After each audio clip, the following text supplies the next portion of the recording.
पानीय जल समस्या को नहीं पानी पंप हाउस रे ताला पकाई उत्त्यक्त महिला तेबे प्रबल ग्रीष्म प्रवाह जोगु गोटेपटे खरार ताती तो अन्यपटे पानी पाई लोक डहल विकल होउछंती। तेणु पानीय जल समस्या को नहीं पानी पंप हाउस रे ताला पकाई महिला।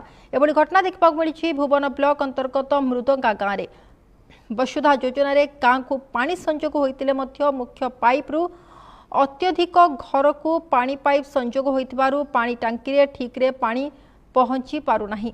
तेबे जहाकु नै टांकी संजोग होइतिबा गाँर पाइप गुड़िकरे अल्प समय पानी चालू करी बंद कर दिया जाउतबा अभियोग होइछि।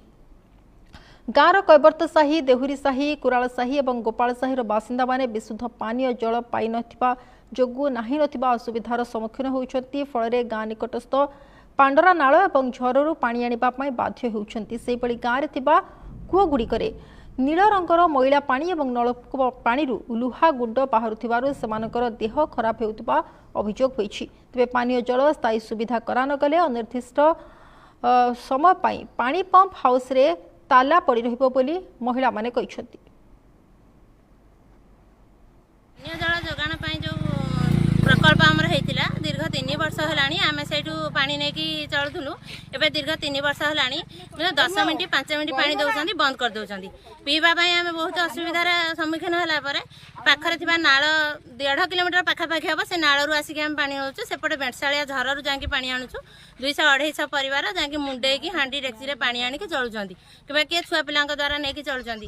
रास्ता घाट रे जेभला गाड़ी मोटर जाउची छुआ को आमे गाधेबा पई के पानी पई पठेतिमु। आज जति छुआ पिलांक ऊपर किछि विपद आसला हेति पई दायी के रहबो। प्रकल्प अछि कार्यकारी करिया पई लोक अछंती दरमा नउचंती किंतु आमे पानी पाई पारुनु। तने सेमान सब रहिबे काहेकि आर गोटे स्थायी प्रतिकार किसी हो आमर प्रशासन पाखे नवेदन। पीवा पानी पाई पारुनु। आमर गाँ भीतर को यहीपटे रहा नाल पाखे रहा पानी पंप घर एठू पानी जाऊँगी आखंडमणि पाखे होती टांकी से टांकी को पानी जावाई जो मुख्य पाइप अच्छी से मुख्य पाइप रु से होल करके घर को पानी नहीं जो मैंने पानी नहीं दिन राति पानी चलुची आम नहीं जो संजोगीकरण पाइप रु आम रही सेपटे 3-4टा वार्ड रोचे कैबत साही कुराला साही आ देहुरी साही गोपाल साही आम जो 4-5टा साही रहीलु आम पाखक पानी जापारुनी 2 मिनिट पानी दौरान 2 बाल्टी रु 3 बाल्टी पानी रखला बेलू पानी बंद हो जाए आम पानी आणबू कौटू चलू केमी पाखरे जो ट्यूबवेल अच्छी से रोचे आम आईरन अंश रोचे से पानी आम पी पारुनु पीवा द्वारा देह पा खराब होमको पानीय जलटा शुद्ध केमी भलरे आम समस्ते पाइपारू यार किसी स्थायी समाधान हो ये आमर इच्छा।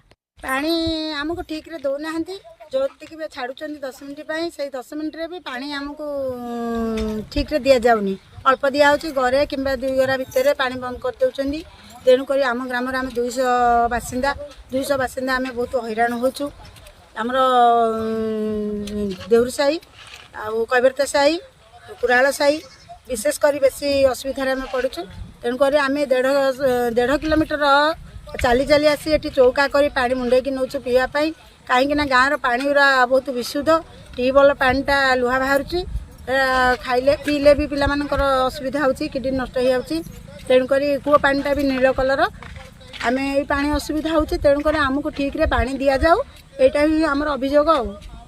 जदि ढेंकानाल जिला पौर कार्यालय सम्मुख में महिला सफाई कर्मी माने धारणा देइछंती। सेमाने खरा वर्षा को खातिर न करी दीर्घ 7 वर्ष होला काम करी आछंती।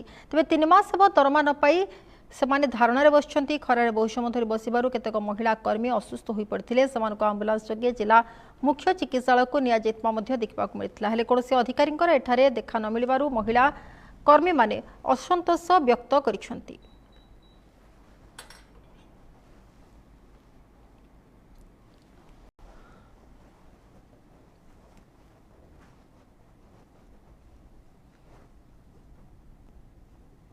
एक नंबर वार्ड बीओबी चालक रूपे कार्य करुँच। कौन बसीचु कौन आमको जिते मस 1.5 मास आम तो 7 वर्ष है खटी आसीचु से पोचरा जबरार मैंने कहवा कथा ना आम डाला चढ़ी भी हाथ आड़े भी बाछुचु बिना ग्लोस भी बाछुचु सी तो जहाँ करुचु कथा आमको